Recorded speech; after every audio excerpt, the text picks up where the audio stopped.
So we should see it any second now, and there you are getting a great view of Crew 9 inside Dragon Freedom as it returns back to Earth. We are awaiting the drogue deploys. This view coming from the WB-57 high altitude plane, and there you see it on your screen, drogue deployment. Drogue descent rate nominal. You can hear the crowd here. Visual on 2 healthy drogues. The crowd here very excited as Dragon Freedom continues to make its way back to planet Earth.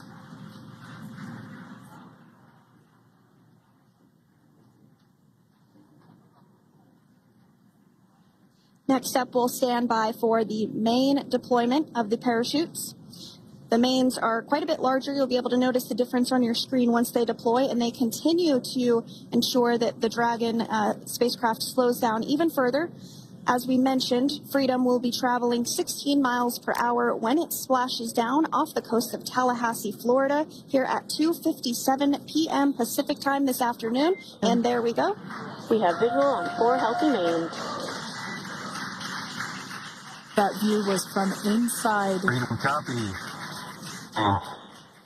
That view was from inside one of the buckets where the parachutes are located. So we see a great view there of the reefing on those parachutes. And as those main parachutes begin to inflate fully, 4 beautiful, healthy mains.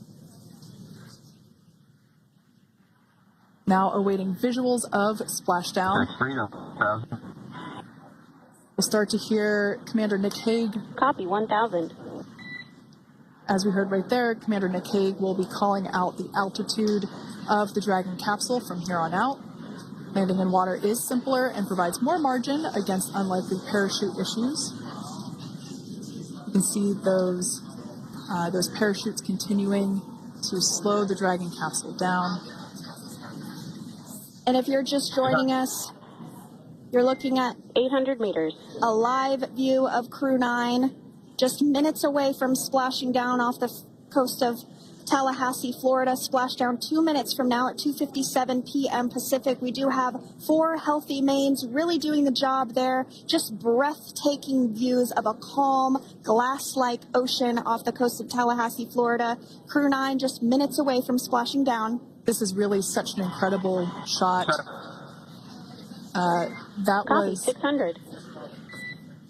That was a live view from our recovery vessel, Megan, which is stationed a couple miles away from the splashdown site. We can see the crew there using their restraints as resting places for their arms. They were just in space moments ago, so their arms were able to float freely. 400 meters. This is a gorgeous bluebird day here that we have for the splashdown of Crew 9. It's incredible to think that the Dragon capsule just minutes ago was going over 17,000 miles per hour, and now gently coasting to a soft splashdown. 200. Copy 200 meters. Brace for splashdown.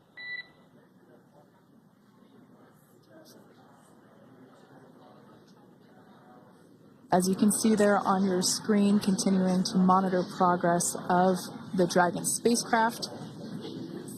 And we're going to stand by for splashdown located in the Gulf of America off the coast of Tallahassee, Florida.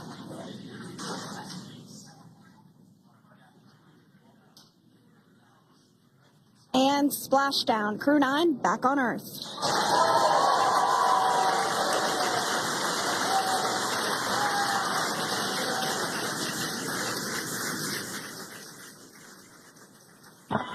And SpaceX Freedom, splashdown. Good main release. Copy splashdown. We see main chutes cut. Nick, Alex, Butch, Sunny, on behalf of SpaceX, Welcome home.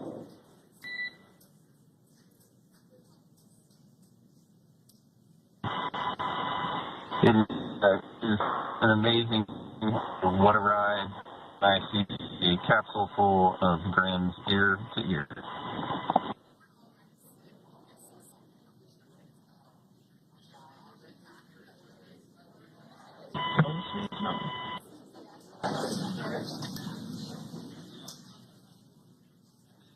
And as you can see on your screen, we have visual confirmation of splashdown.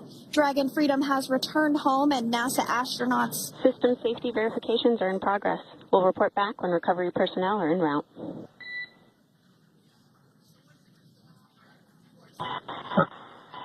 Understand. And, we're in section 2, 4.800 landing response. And looking for your words. And it's going to is necessary.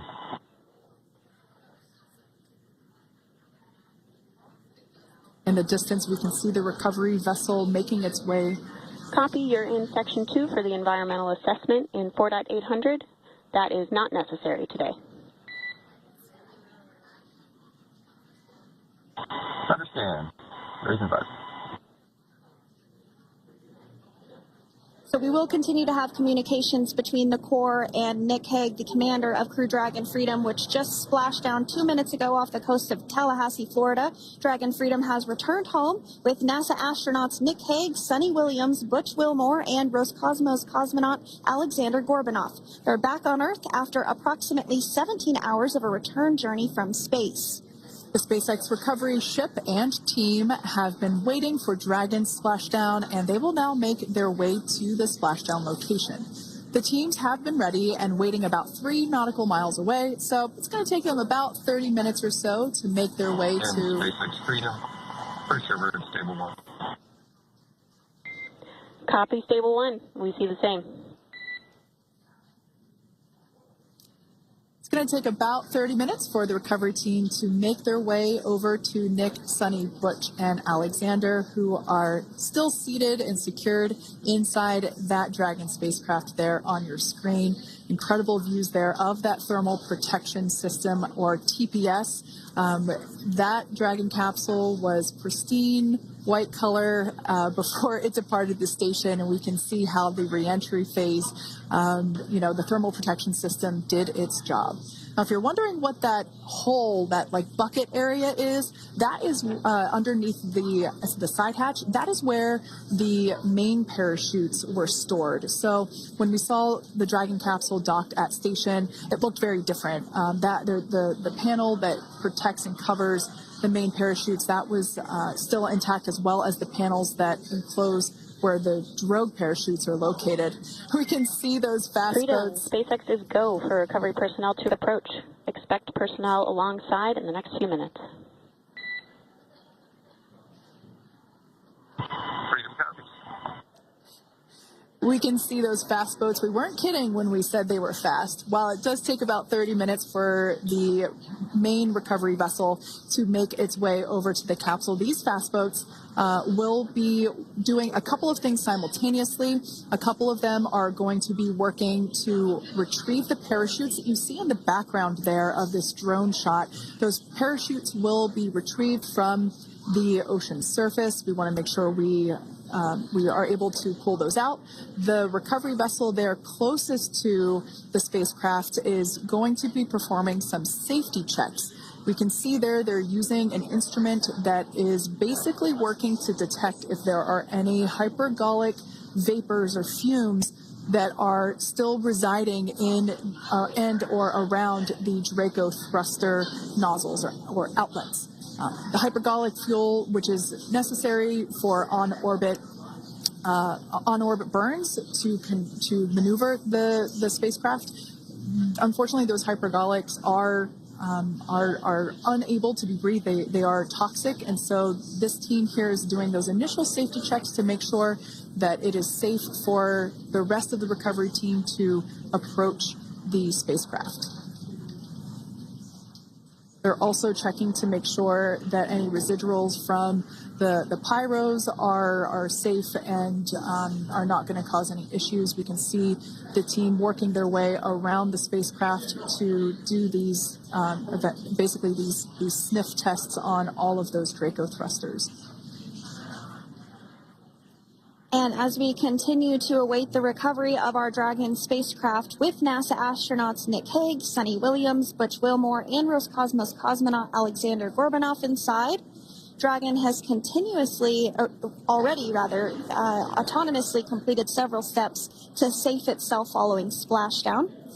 We are continuing to see Dragon in what is known as Stable 1 configuration. That's kind of the ideal configuration following splashdown. It's upright, and the Dragon capsule is in the right configuration for it to be hoisted into the recovery vessel Megan, which you do see a little ways off in your screen approaching.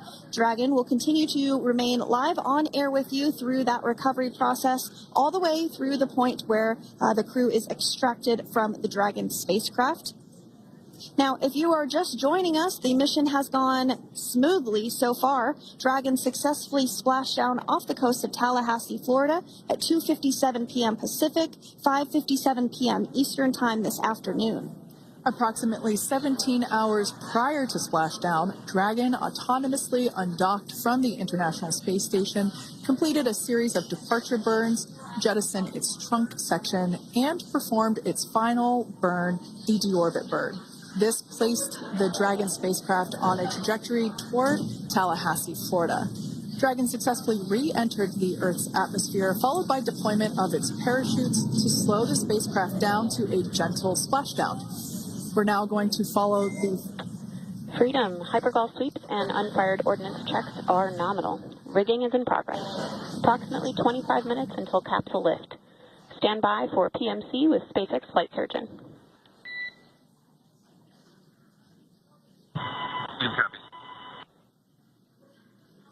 And so what we did just hear there was communications that those hypergol checks were complete. They didn't find any of that upon those checks, so we'll continue to move through the timeline. Next up is a process called rigging, which you see happening right now on your screen. This is when a SpaceX recovery personnel actually works to climb aboard the capsule and work through procedures ahead of lifting onto the nest of the recovery vessel Megan. We heard it's going to be about 25 minutes or so until that lift actually takes place.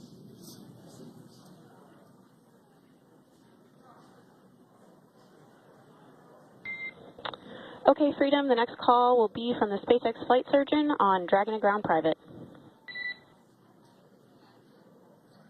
Understand. Thank you.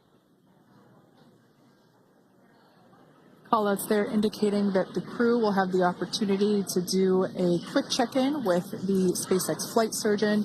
This is standard procedure for every Dragon spacecraft when it returns to Earth. It's just an initial check-in, make sure everybody is doing okay. They will also have another check-in with the flight surgeon once they are on board that recovery vessel that you see there in the background. We can now see that SpaceX recovery team member they're on top of the Dragon spacecraft. They are going to be working to install plugs in the Draco thrusters to ensure that none of those, and to ensure that no more